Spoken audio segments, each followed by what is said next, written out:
Et si on parlait de sport ? Et si on parlait de sport ? Une émission produite et réalisée par Laurent Garnier et Pauline Gaston-Conduit avec le concours du Comité départemental olympique et sportif de Haute-Garonne.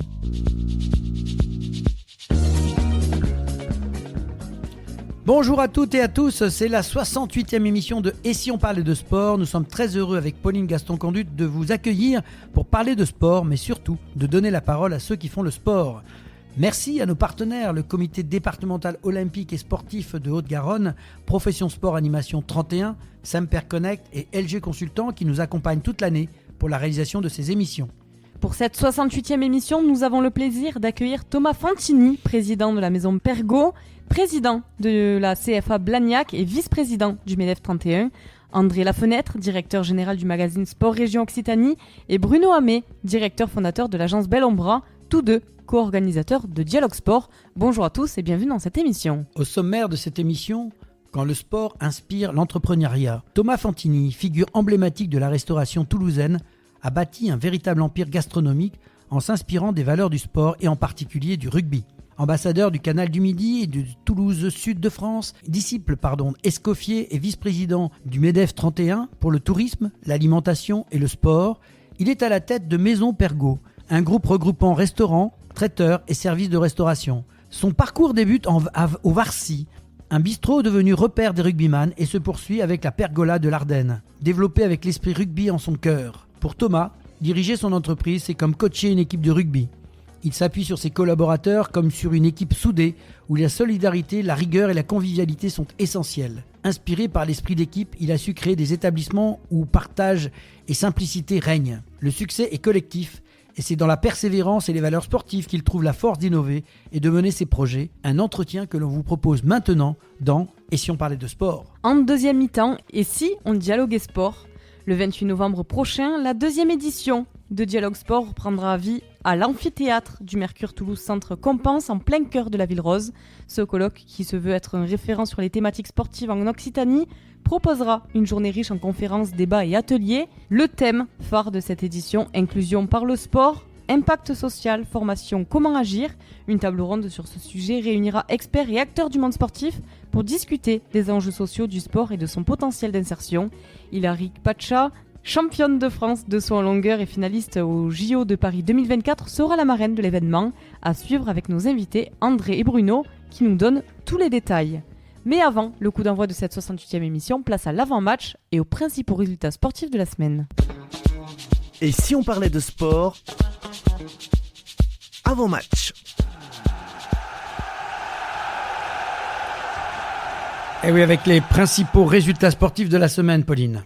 Oui, on va débuter avec la natation, avec notamment les mondiaux de nage avec palme en eau libre à Carry. Nombreuses médailles pour les Français, 10e sacre planétaire pour Clément Batté sur le 1 km bipalme, suivi de Evan Morin, 3e qui remporte lui sa première médaille internationale. Chez les femmes sur le 1 km bipalme, Louise Lefebvre est vice-championne du monde accompagnée de Jeanne Daniel, médaille de bronze en catégorie senior. Premier titre de championne du monde du 1 km surface en catégorie junior pour Caliste Fourton-Bellini.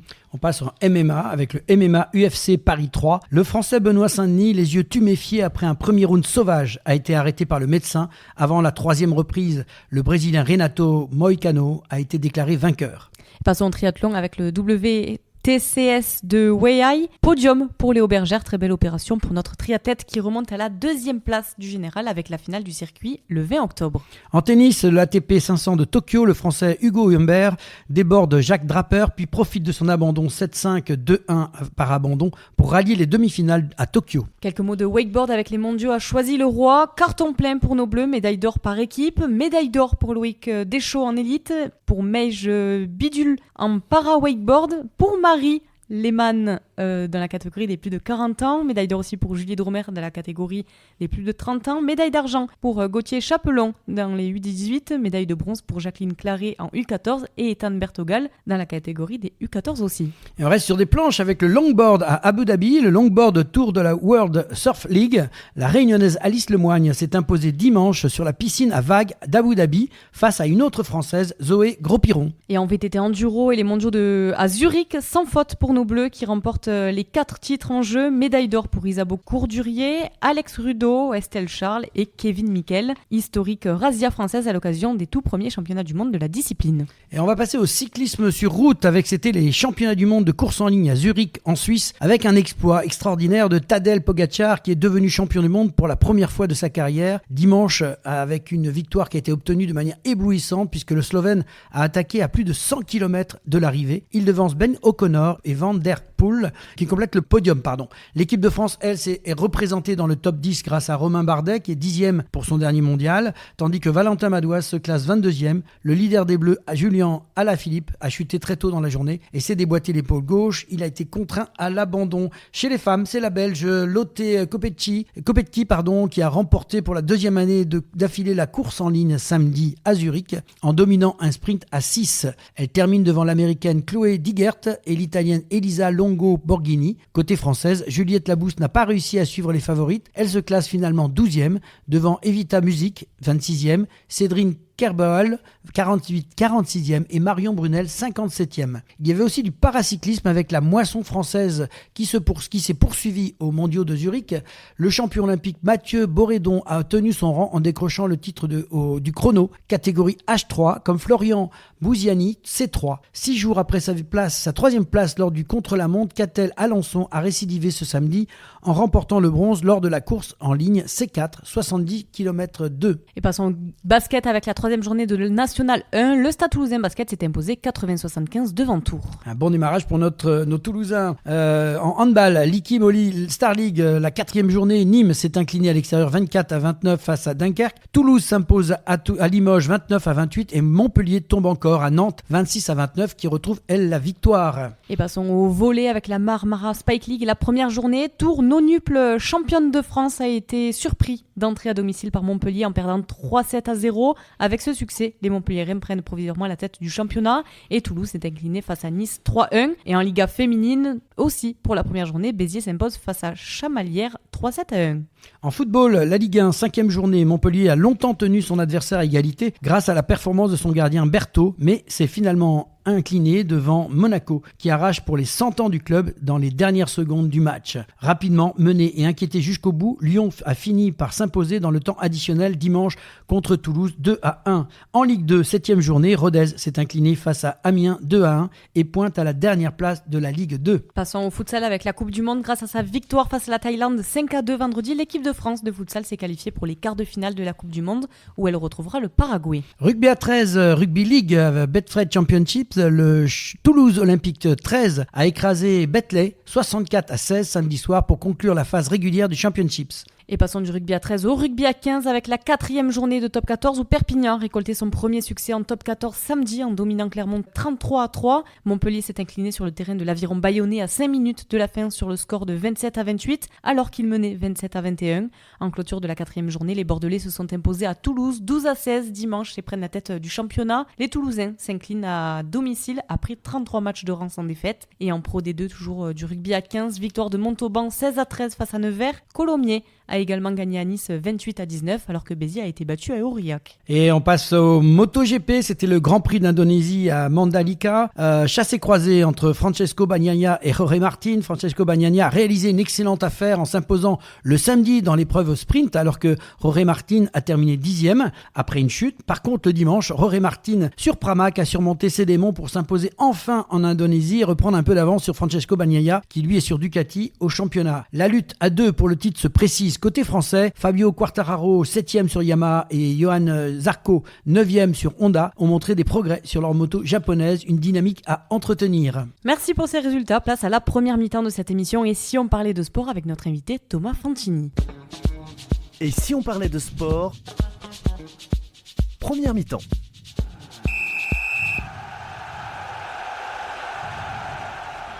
Et retour dans l'émission Et si on parle de sport avec notre invité Thomas Fantini qui est président Maison Pergaud, président du CFA Blagnac et vice-président du MEDEF 31. Je me suis pas trompé, Thomas ? Non, c'est parfait, merci. Eh ben bonjour à toi. Bonjour. Merci en tout cas d'avoir accepté notre invitation. On est très heureux de t'accueillir.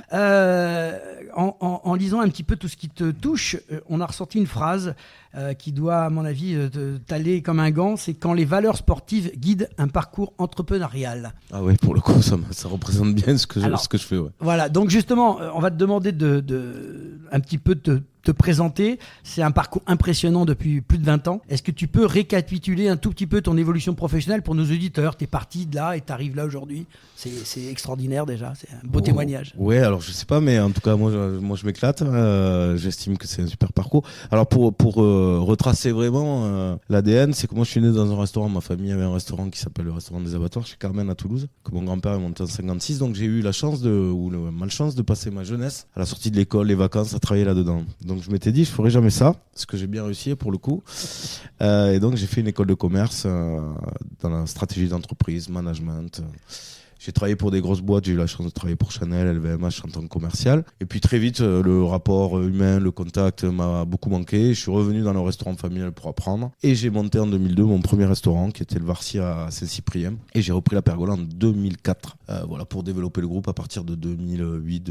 Et alors ton groupe, désormais baptisé Maison Pergo, semble prospérer avec une grande équipe et une belle dynamique. Comment décrirais-tu l'évolution de ce petit empire ? Je décrirais que la plus belle richesse de l'entreprise, c'est l'humain. Et j'ai la chance d'avoir des gens qui sont avec moi depuis longtemps. Et du coup, ça nous a permis de construire des fondations fortes et de pouvoir développer sur ces fondations. Et avec en plus l'envie des gens de s'impliquer, de s'investir, de construire avec nous sur une évolution. Et voilà. Et en fait, on s'est basé sur ça. On a regardé les profils en interne, les gens qui étaient investis, qui étaient là depuis longtemps, qui connaissaient bien. Et puis on s'est dit, on pourrait prendre cette affaire avec un tel, on pourrait prendre ça avec un tel. Et après, c'est beaucoup de suivi du milieu économique où en 2015, on arrête l'hôtellerie pour partir sur les traiteurs et sur l'événementiel. Après crise Covid, on se dit, nous, on va pas subir, on va attaquer, on se développe en croissance externe. Bon, voilà, c'est surtout un environnement humain, en fait. Tu te situes plus en tant qu'entrepreneur en tant que restaurateur ? Alors, c'est très particulier parce que moi, j'ai les deux. Je suis très terrain, donc j'ai la fâcheuse tendance. J'étais vendredi en cuisine à la Pergola.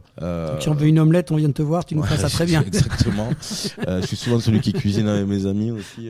Non, mais voilà, moi, j'ai une particularité, c'est qu'en fait, j'ai équipé mon groupe et mon back-off de façon à être libre pour l'opérationnel si j'ai envie d'y aller. Mon métier, ma passion, c'est mon métier, c'est être sur le terrain, parler aux gens, cuisiner le produit, voir les vignerons, les producteurs, et c'est ça ma passion. Et je veux pas la perdre. Pousser un peu en mêlée avec les copains, quoi. Ouais, voilà, exactement. C'est souvent poussé en mêlée d'ailleurs. Et je dis souvent que moi je suis le demi de mêlée, et que mes cuisiniers c'est mes avants et mes arrières c'est la salle, quoi. Donc voilà. Donc la construction elle est là. C'est que je veux pas perdre ça. C'est ma passion, quoi. Et en fait, tu as été plus loin parce que tu as ce rôle d'entrepreneur qui te concerne. Mais en même temps, comme t'as rien d'autre à faire, tu t'es dit je vais me lancer aussi dans un engagement auprès du MEDEF. Ouais. Et tu touches aussi à plein de choses, entre autres notion de sport. Qu'est-ce que tu peux nous en dire par rapport à cette fonction que tu as ou cette mission que tu as au sein du MEDEF dont tu vas nous expliquer exactement ce qu'est ce mouvement ? Voilà, donc pour revenir sur l'entrepreneuriat, moi je suis passionné de mon métier, mais j'avais envie d'entreprendre, j'ai ça dans mes gènes, je voulais construire des choses. Et du coup, je me dis aussi, j'ai eu la chance que ça réussisse, et je me suis dit, ce serait peut-être bien aussi de pouvoir faire profiter les autres, de s'investir dans son métier, parce que tout ce que tu donnes aux autres, un jour ou l'autre, ça te revient aussi, tu vois. Et donc le MEDEF, donc, qui est le mouvement des entreprises de France, était la bonne solution pour moi pour avoir une place forte et imposer vraiment des décisions. Pourquoi le sport ? Parce que le sport, pour moi, est une richesse qui est souvent négligée en termes politiques ou économiques. Pour moi, c'est l'attractivité, c'est le rayonnement, c'est des valeurs fortes à traduire. On peut fédérer. Il y a qu'à voir les JO, quoi. Les JO, ça a été une fête extraordinaire qui a fédéré tout le monde et qui a mis tout le monde dans le même sens. Ça, c'est la richesse du sport. Et je crois que pour le milieu économique, il y a beaucoup de relations entre la performance, entre le côté, le dépassement de soi-même, l'esprit d'équipe. Et voilà pourquoi moi, j'ai voulu m'investir là-dedans au MEDEF. Quelle action particulière tu fais dans le cadre de ce mouvement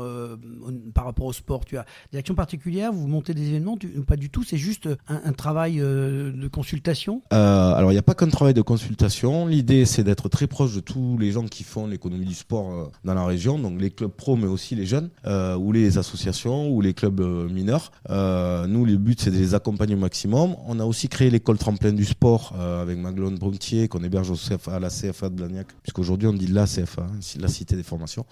Donc là, on est sur, là on est plutôt donné une nouvelle chance à des jeunes en difficulté, ou moins jeunes d'ailleurs, via les métiers du sport. C'est la maison du sport aussi au féminin qu'on accompagne aussi avec Maglone et le MEDEF.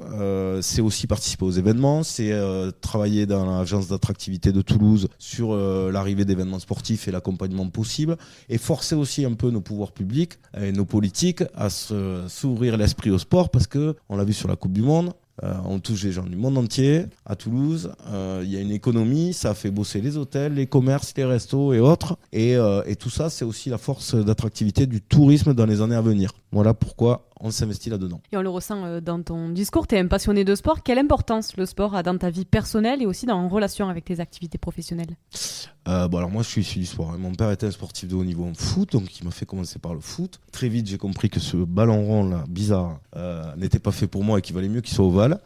Donc je suis allé dans le ballon ovale, au grand désespoir de mon père d'ailleurs, mais qui après était content parce que j'ai eu la chance de jouer au Stade Toulousain en espoir, de côtoyer des gens extraordinaires sur le terrain et en dehors du terrain qui sont aujourd'hui mes vrais amis, mes amis proches.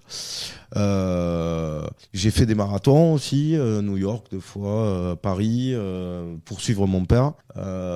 Suivre ou le devancer, non c'est le but c'était de le devancer quand même, hein, mais il en avait fait 17 lui, donc j'étais quand même voilà, j'ai fait preuve d'humilité qui est aussi une des fortes valeurs du sport. Bon voilà, en fait l'idée c'est que le sport et c'est un rapprochement dans sa vie ou dans sa vie professionnelle ou personnelle, c'est la recherche de la performance, c'est l'humilité, c'est l'entraide, c'est le partage, c'est plein de valeurs qui sont fortes, l'esprit d'équipe, qui se traduisent autant dans notre vie perso, amicale, que dans notre vie professionnelle. Et c'est pour ça que pour moi, le sport a une place privilégiée, parce qu'il me permet de garder les pieds sur terre sur plein de sujets. Alors tu parles souvent de l'esprit rugby dans ta manière de diriger aussi. Comment ça se traduit dans ton management au quotidien ? Alors ça a une place forte dans le management et c'est souvent traduit. Tu sais bien que le management, c'est quand même aujourd'hui le problème majeur de beaucoup d'entreprises. Donc pour ça que je te pose cette question-là, parce que c'est quand même quelque chose on a des soucis dans toutes les entreprises par rapport à ça. Donc toi, en tant que chef d'entreprise, ça doit te toucher évidemment, et les valeurs du rugby sont un petit peu là.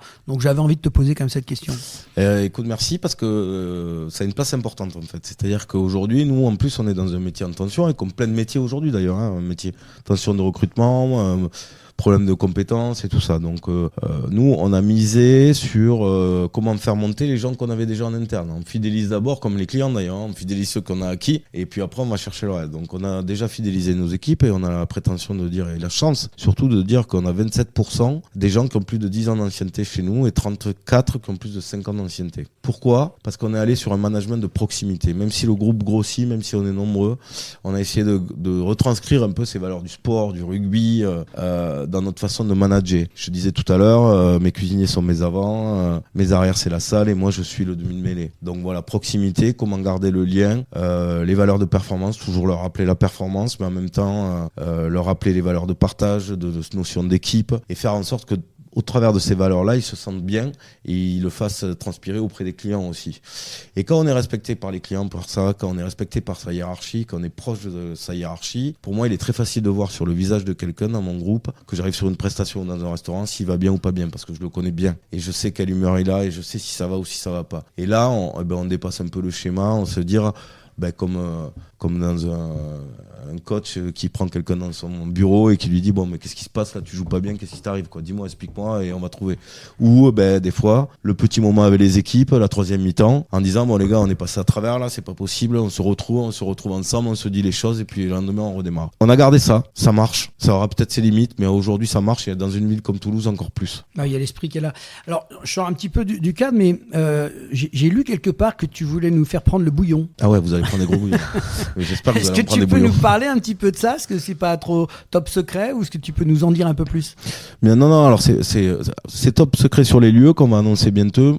Par contre, sur le projet, je peux en parler un peu plus aujourd'hui. Ça a été annoncé un peu trop hâtivement d'ailleurs, parce qu'on n'était pas trop près. Du coup, ça nous a challengé pour aller plus vite. L'idée, quand on fait ce métier-là, en fait, c'est de servir le maximum de gens, et nous, on a toujours dit qu'on voulait servir tout le monde, quoi. Alors, on a la chance d'avoir des belles personnalités dans nos établissements, des gens qui ont des beaux moyens, mais on a toujours voulu aussi garder ça accessible à toutes et tous. Et aujourd'hui, on se rend bien compte qu'on a un problème économique qui fait qu'on a des baisses de pouvoir d'achat, qu'on a des jeunes qui ont de plus en plus de mal à venir au resto. Et donc on s'est dit, il faut qu'on garde ce schéma et qu'on trouve le système pour avoir des lieux où ils vont pouvoir venir profiter, manger des bons produits locaux, découvrir des vignerons et autres, et passer leur petit moment. Pourquoi le bouillon ? Tout le monde dit le bouillon c'est très parisien ou lyonnais, pas du tout. Le bouillon c'est l'ancêtre du bistrot, ça existait dans toute la France et le bouillon c'était le lieu où on venait passer un bon moment, manger de la cuisine de terroir à petit prix et rapidement. Et c'était un lieu de partage, ce qui nous colle bien et ce qui nous va bien. Et on a la chance d'avoir ce côté groupe pour faire des achats de qualité, locaux, et pouvoir les vendre à petit prix, tout en gardant la même qualité de service, en gardant la même qualité de lieu. Ça sera des lieux avec des belles décos, des lieux avec un service de qualité. On est en train de travailler sur les éléments de langage des équipes et tout ça pour bien accueillir,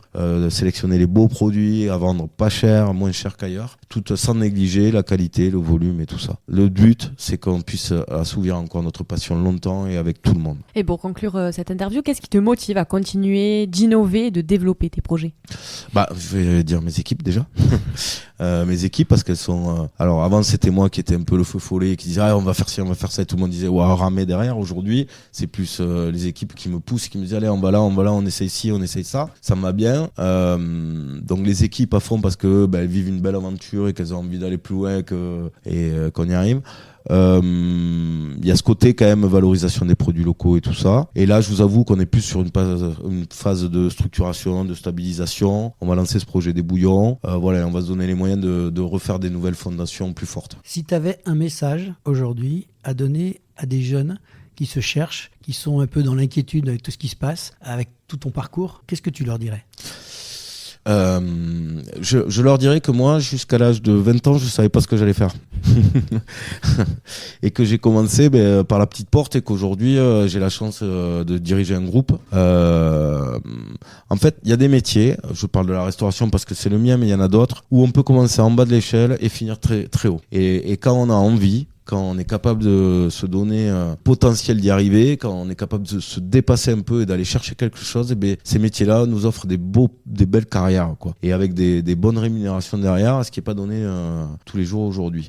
Donc dépassement de soi-même, croyance en soi à fond et ne pas avoir peur de l'échec parce que moi j'en ai eu plein et que c'est sur l'échec qu'on construit. Et puis il y a la notion de travail quand même qui est importante. Voilà, quand je dis dépassement de soi-même, c'est vraiment du travail. Enfin, moi je vous donne pas mes horaires parce que ça fait peur, ni mes journées, mais voilà, il faut se faire mal, il faut aller travailler, ouais. Mais bon, moi je suis arrivé à un niveau qui est peut-être pas l'objectif de tout le monde, mais déjà aujourd'hui, si on veut avoir son établissement à soi ou un ou deux, en travaillant correctement et en se dépassant et en faisant les choses bien, en ayant envie, on peut y arriver très largement. Écoute, merci pour ce superbe témoignage. Je pense que pour nos auditeurs, c'est intéressant d'avoir le témoignage de personnes comme ça qui réussissent, qui ont cette passion, ce qu'on voulait à travers toi Thomas faire passer. Merci beaucoup d'avoir participé à cette émission. Si on parlait de sport, bonne continuation à toi et bien sûr maintenant tu connais la formule, tu es le bienvenu quand tu veux dans l'émission. Et si on parlait de sport. Ouais, c'est très gentil et merci pour l'invitation, j'ai vraiment apprécié. C'est la mi-temps, retour au vestiaire, on se retrouve dans quelques instants avec nos invités André Lafenêtre et Bruno Hamet. Et si on parlait de sport, mi-temps.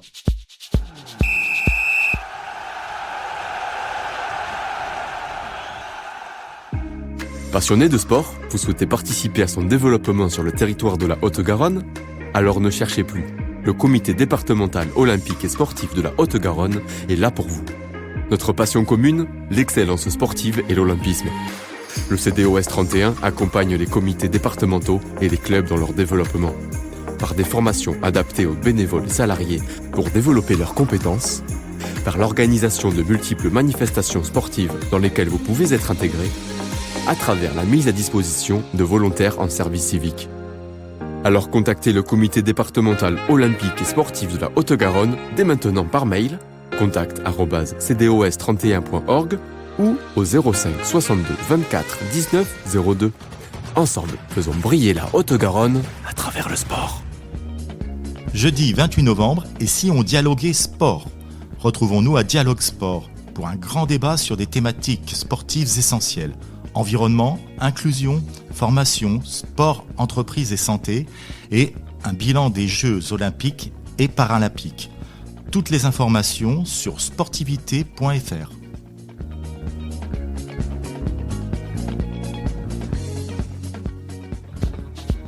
Et si on parlait de sport, deuxième mi-temps. Retour dans l'émission, et si on parlait de sport, nous sommes ravis d'accueillir André Lafenêtre, directeur général du magazine Sport Région Occitanie, et Bruno Hamé, directeur fondateur de l'agence Bellombra, tous deux co-organisateurs de Dialogue Sport. Bonjour et merci d'avoir accepté notre invitation. Bonjour à l'équipe, et si on parlait de sport ? Bonjour. Alors pour commencer, est-ce que vous pouvez vous présenter et nous parler en quelques mots de votre parcours personnel et professionnel, chacun à votre tour? Je commence. Bon, alors je vais commencer. Donc, Alors c'est Bruno qui commence. Voilà, C'est ça. Bruno qui commence.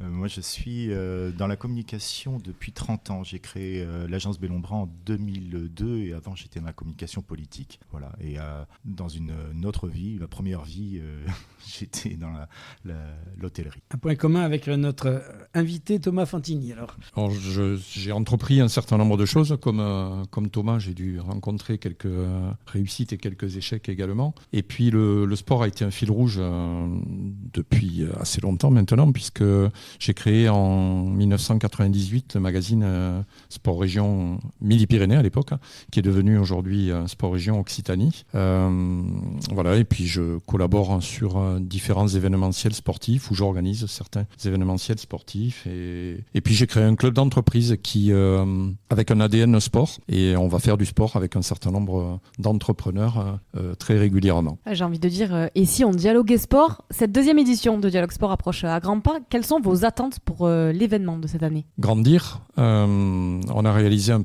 première édition à Diagora il y a un an. On travaille à l'heure actuelle à la réalisation du numéro 2, de l'édition numéro 2. On grandit un petit peu en termes d'audience, puisqu'on est passé d'une demi-journée à une journée, avant peut-être de passer à plus. On verra dans les années à venir. On a été loué l'année dernière pour le plateau d'intervenants que l'on avait réussi à réunir. Je pense que cette année, on devrait être également loué pour ça, parce que vraiment les intervenants qu'on a réunis pour la prochaine édition sont extrêmement des experts reconnus dans leur domaine. Tu vas nous en dire un petit peu plus dans quelques temps. Donc, les questions se posent bien sûr aussi bien à Bruno qu'à toi, André. Le thème phare de cette édition, c'est inclusion par le sport, impact social, formation, comment agir. Pourquoi avoir choisi ce sujet et quels en sont les enjeux majeurs? D'abord, c'est une thématique qui nous tient à cœur avec Bruno. On est déjà, de par nos activités dans ces domaines-là, inclusion par le biais du sport, de par nos métiers, de par nos engagements également, puisqu'on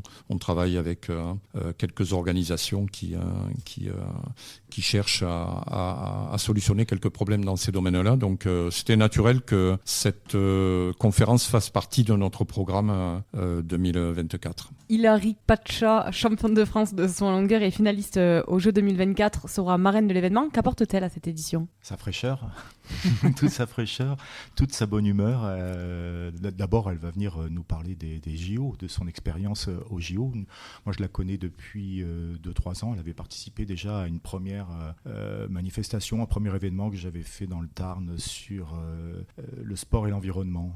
Elle était venue très gentiment. Puis aussi une deuxième sur le sport féminin dans le cadre d'une opération Octobre Rose. Donc c'est une athlète extraordinaire qui progresse, qui est 2 fois championne de France, je crois, qui a fait la finale du saut en longueur, donc parmi les 11 meilleures, 12 meilleures athlètes féminines. Aux Jeux Olympiques. Aux JO, et aux JO de Paris. Voilà, elle va nous parler des JO, des coulisses. Ça va être très intéressant dans une conférence sur le bilan des JO, un bilan territorial, un bilan économique et aussi un bilan sportif. Alors justement, tu m'as lancé la perche par rapport au programme de cette édition qui est dense avec plusieurs conférences. Quels sont les moments forts que vous avez prévus dans cette journée? Parce que par rapport à l'an dernier, déjà, c'était pas mal. Mais est-ce que vous pouvez nous donner un peu plus d'infos maintenant? On veut des choses. Alors, j'espère que toute la journée va être un temps fort.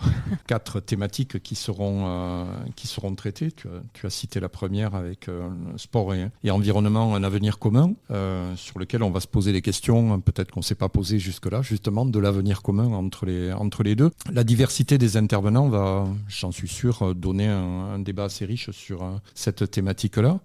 Ensuite, on va parler de sport entre entreprise sport santé. Sport santé étant la conséquence du sport en entreprise dans le cadre de cette conférence. Là également avec des chercheurs, des spécialistes du sport en entreprise. Ensuite, nous allons parler de sport et inclusion. Pardon, c'était de celle-là dont on avait parlé au départ. Sport et inclusion. Là également avec des spécialistes dans divers domaines sur la thématique de l'ascenseur social, mais également on va essayer de donner une suite en fait à la formidable épopée des Jeux paralympiques que l'on a eu, où le handisport a été mis en exergue comme jamais. Je pense qu'il faut essayer d'enfoncer le clou tout de suite pour qu'effectivement ça devienne une normalité, pas du tout quelque chose d'exceptionnel. Donc nous aurons des représentants du handisport et du sport adapté, que je ne souhaite pas oublier, puisque là on sera sur un autre sujet, sur un autre handicap en l'occurrence. Et puis on passera effectivement à cette dernière conférence qui traitera des Jeux Olympiques, et pour ajouter à ce qu'a dit Bruno, là pareil, la diversité des intervenants va faire que ça va être il va y avoir des sujets sérieux et puis d'autres un peu plus légers, anecdotiques.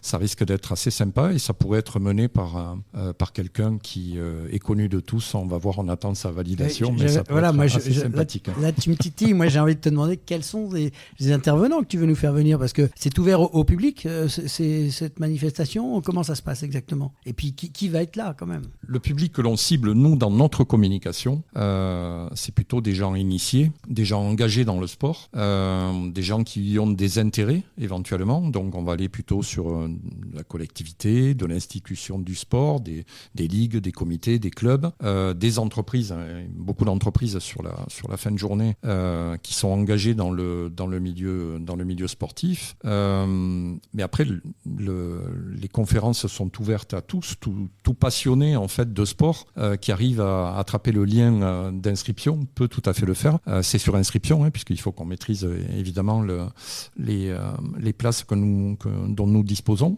mais effectivement c'est ouvert à tous ceux et à tous ceux qui écoutent, et si on parlait de sport, on sera ravis de les accueillir. Il suffit d'aller sur le lien pour s'inscrire. Et alors comment comptez-vous rendre cet événement plus interactif et accessible à tous? Justement, aujourd'hui, la première des choses, c'est que en fait il y a une entreprise que je connais bien qui a décidé d'offrir les places aux conférences.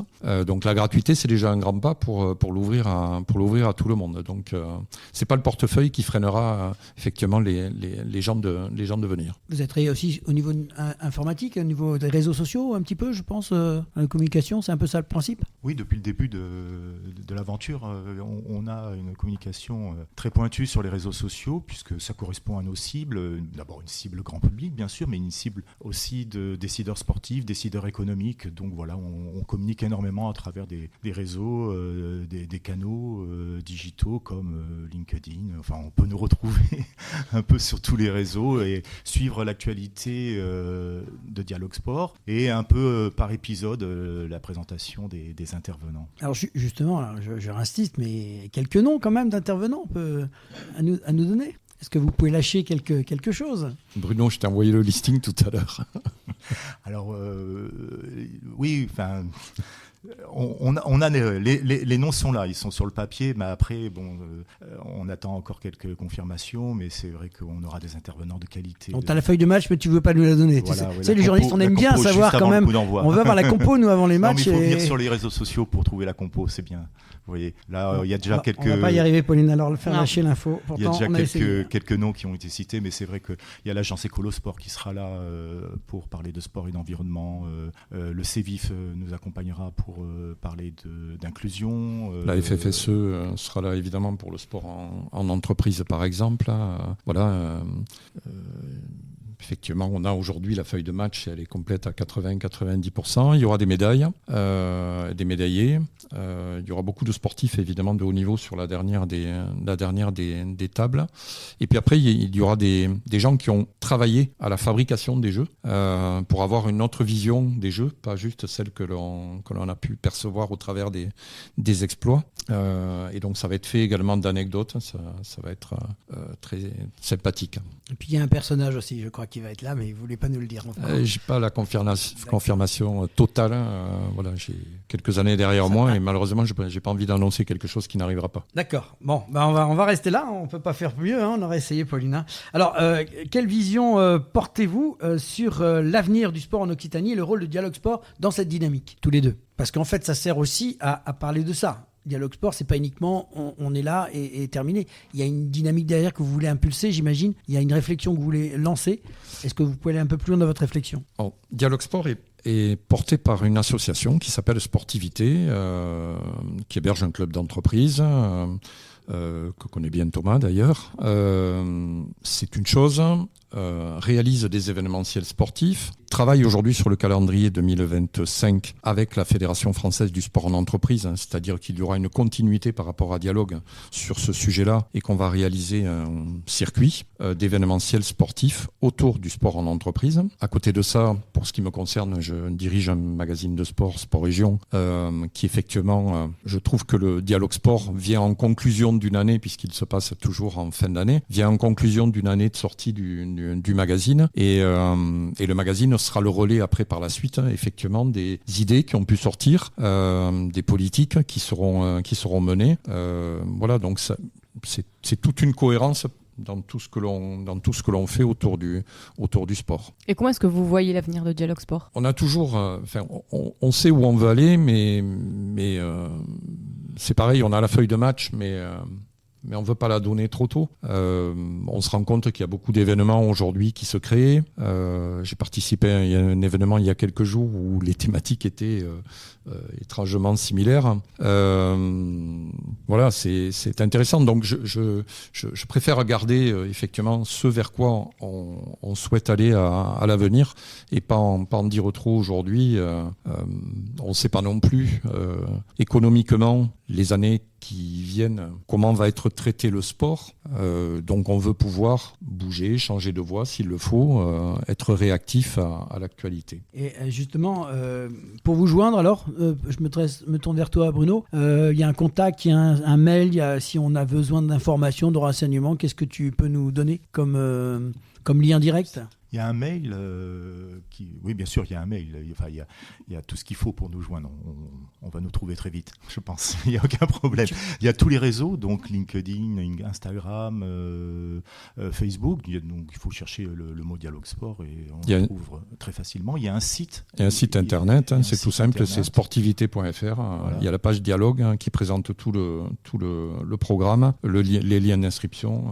Voilà. Sportivité.fr. C'est ça. Voilà, donc n'hésitez pas. Donc, si vous souhaitez prendre des informations sur Dialogue Sport, n'hésitez pas à taper à aller voir sur ce site-là. Je pense que vous aurez plein d'informations. C'est l'occasion aussi de venir un petit peu côtoyer tout un tas de sportifs, de personnalités, de gens qui tournent autour du sport et qui peuvent aussi vous apporter des réponses si vous le souhaitez. En tout cas, nous, on sera présents avec. Et si on parle de sport, on ira un peu passer nos micros à droite, à gauche dans ces différents endroits où on va trouver plein de personnes. On va essayer de relayer tout ce qui va se dire à travers les différentes conférences. Avec Pauline, on essaiera de retranscrire, d'être les scribes qui, de manière orale, pourront vous retranscrire un petit peu ce qui va se passer. En tout cas, merci d'être passé à l'antenne. Et un dernier mot, André. Oui, on n'a pas dit ni la date ni le lieu. C'est important, bien sûr. C'est le 28 novembre, c'est au Mercure Compense, dans l'écrène du Mercure à Trier. Avec un très bel amphi et effectivement ça sera agrémenté d'un certain nombre d'activités. On aura un atelier formation qui est ouvert à tous d'ailleurs, limité en place, mais un atelier formation qui est gratuit sur une thématique de management justement. On aura probablement d'autres surprises dans l'après-midi. On a des intervenants et des prestataires qui vont venir nous faire goûter des choses assez originales pour faire perdurer la conférence du matin, la conférence de. Tu parles là de la troisième mi-temps là. Tu es en train de parler de la troisième mi-temps là. On y viendra à la troisième mi-temps, effectivement, puisqu'il y a une belle soirée qui est proposée. Là, c'est pareil, c'est dans les liens. Si vous voulez vous inscrire, il suffit de vous inscrire. Un grand merci à tous les deux pour cet entretien et bon courage pour cette nouvelle édition de Dialogue Sport. Bonne continuation pour l'ensemble de vos initiatives et vous êtes les bienvenus dans cette émission quand vous le souhaitez. Mais merci beaucoup. Merci beaucoup. Et tout de suite, place à la prolongation avec le quiz. Et si on parlait de sport, la prolongation. C'est l'heure de la prolongation avec le fameux quiz. On va faire affronter la première à la deuxième mi-temps et on va commencer avec des questions sur la première mi-temps pour Dialogue Sport. André et Bruno. Première question, dans quel restaurant Thomas Fantini a fait ses premiers pas? La Pergola, chez Carmen, le Bistrot Régent ou le Varzy? Chez Carmen. C'est une bonne réponse. Alors maintenant, on va passer à l'autre question. Donc, Pergo, pardon. Quel est le thème phare de l'édition 2024 de Dialogue Sport? 4 possibilités. L'innovation sportive, inclusion par le sport, impact social, formation, comment agir, le sport et la performance, ou le sport et santé au travail. Je dirais l'inclusion. Bravo. Un partout, balle au centre. Deuxième question pour Bruno et André. En quelle année Thomas Fantini a-t-il ouvert son premier restaurant? 1998, 2000, 2002 ou 2004? 2004. Et c'est 2002. oui, oui, c'est 2002. 2002. Les 2002. Je Allez. pensais au 20 ans de la Pergola. 2002, Varsy. 2-1. Ah, attention. Donc, deuxième question donc pour toi, Thomas. Quel athlète de renom est la marraine de cette deuxième édition de Dialogue Sport? Clarisse Agbenenou, Hilary Kapka, Marie-Joseph Pérec ou Laure Manodou? Celle qui saute. Celle qui fait le saut en longueur. C'est Hilary. Pour l'instant, un sans faute. Maison Pergo. 2-1. Troisième question. Quel est le sport qu'a pratiqué Thomas Fantini étant jeune? Le football, le handball, le rugby ou le cyclisme? Football. On peut pas accorder faux parce que il a quand même... C'était pas la réponse qu'on attendait, mais... dit quoi, André? Ah, j'ai dit foot, puisque tout à l'heure tu l'as dit dans l'interview. Ouais, Donc... vu, Puis rugby, mais foot je savais pas. J'ai effectivement commencé par le foot, jeune, mais je pense que mon sport ça reste le rugby quand même. Vous me l'accorderez quand même. Bon, je leur accorde. C'est ce que j'allais dire, on va te demander, est-ce que c'est faux ou c'est juste? Non, c'est juste, c'est accordé, Allez. j'ai commencé par le foot. C'est une bonne réponse. C'est bon élève. Voilà. Bon, sympa. On est à 2 partout, mais la question décisive, c'est la dernière. Alors attention Thomas, la conférence sportive économique territoriale, quel bilan des JO 2024 traitera de l'impact des JO sur les carrières sportives, les aspects économiques et territoriaux des JO 2024, les records olympiques, les nouvelles disciplines olympiques? Non, les aspects économiques. Eh oui, c'est un sans faute. Là, c'est un tir au but sans problème, le dernier. Alors pour le fun, la dernière question qu'on avait, on va voir, on s'adresse aux rugbyman là, tous, vous avez suivi le match d'hier. On avait prévu une question subsidiaire. Tu nous la donnes? Dimanche, donc c'est au plus rapide hein, là, de répondre. Attention. Dimanche, dans la rencontre de rugby entre Toulouse et Bordeaux en top 14, qui a marqué le premier essai toulousain? Peato Movoka, Thomas Ramos, Blair Kinghorn ou Théo Ntamak? Blair Kingdom. Il a gagné. Et bravo. Eh ben merci pour votre participation. C'est la fin du match et tout de suite l'agenda de la semaine avec les grands rendez-vous sportifs. Et si on parlait de sport? Fin du match. Et c'est la fin du match et de cette 68e émission avec les grands rendez-vous de la semaine dans l'agenda des sportifs, Pauline. Oui, on va commencer avec le lundi 1er octobre, la Ligue des Champions avec 2 rencontres. Vous pouvez retrouver Arsenal PSG et RB Salzbourg Brest. Mardi 2 octobre, Ligue des Champions Lille, Real de Madrid et Dynamo Zagreb, Monaco. Le mercredi 3 octobre, la Ligue Europa avec Lazio Rome Nice et Glasgow Rangers Lyon. Du 3 au 6 octobre, équitation avec la finale de la Coupe des Nations, FEI à Barcelone en Espagne. Du 4 au 6 octobre, vous pouvez retrouver de la MotoGP avec le Grand Prix du Japon Twin Ring à Motegi et du VTT avec la 16e édition de Mont-Sainte-Anne au Canada. Vendredi 4 octobre, journée de foot, la Ligue 2 avec Rodez qui reçoit Grenoble. Il y aura aussi du basket, National 1 avec Toulouse qui reçoit Lorient. En handball avec Liki Molly Starling, la 5e journée, Montpellier Aix-en-Provence et Toulouse Créteil. Le samedi 5 octobre, du rugby avec le top 14. Montpellier se déplace au Stade Français. Perpignan reçoit Pau. Castres reçoit Toulouse. Et en football pour la Ligue 1, Toulouse se déplace à Lille. Dimanche 6 octobre, motocross avec le Grand Prix des Nations à Matterley-Bézing en Grande-Bretagne. Cyclisme aussi sur route avec le Paris Tour. Et football Ligue 1, Montpellier se déplace à Reims. Et info dernière, lundi 7 octobre, il y a le Challenge Pro Bootcamp Toulouse. Expérience bootcamp et réseautage en pleine nature au cœur de la forêt de Bouconne. Route route de Bouconne 31 530 à Méréanviel. Parcours d'obstacles accessible à tous les niveaux. Ce parcours vous permettra de dépasser vos limites tout en renforçant l'esprit d'équipe. Que vous soyez sportif aguerri ou novice, tout le monde y trouvera son compte, organisé par le club du Dinabaï d'affaires Les Voisins de l'Aiguevin. Si vous êtes intéressé, vous pouvez contacter Laurie Volebel. Je vous donne son mail l.volebel voleble @prox2aprox.com. Et donc au programme de la semaine prochaine, mettez vos casques, enfilez vos gants, chaussez vos bottes et enfourchez votre moto pour aller à la découverte de la moto en Occitanie, une discipline dynamique qui attire de nombreux passionnés. Cette région, avec ses paysages variés allant des montagnes des Pyrénées aux plaines côtières, offre un terrain de jeu idéal pour les motards. Les sports moto en Occitanie englobent plusieurs disciplines telles que la course sur circuit, l'enduro, le motocross et le trial, chacune ayant des adeptes et de ses compétitions phares. Les circuits réputés comme celui d'Albi accueillent des événements majeurs qui attirent des pilotes de toute la France. L'Occitanie se distingue également par son soutien aux jeunes talents et son engagement pour le sport moto accessible à tous, y compris aux personnes en situation de handicap, grâce à des initiatives comme le Handi Sport Moto. En deuxième mi-temps, c'est la rentrée et nous avons rendez-vous avec la 4e fédération sportive française qui compte 800 000 adhérents au niveau national. Et oui, nos bambins qui vont à l'école chaque année forment une fédération puissante en termes d'adhérents. L'Union sportive de l'enseignement du premier degré, c'est-à-dire l'UCEP, est la première base pour la révélation de nos sportifs de demain. Avec l'UCEP 31, le comité départemental de Haute-Garonne de la fédération sportive scolaire de l'école publique qui regroupe 55 associations et 6 900 adhérents en 2024, nous ferons un tour d'horizon sur cette fédération, de ses actions et différentes initiatives. Pour en savoir plus, rendez-vous la semaine prochaine. Merci à Thomas Fantini, André Lafenêtre et Bruno Hamé pour votre participation dans l'émission Et si on parlait de sport. C'est la 68e émission de Et si on parlait de sport. Merci à tous les internautes qui nous suivent de plus en plus nombreux. Continuez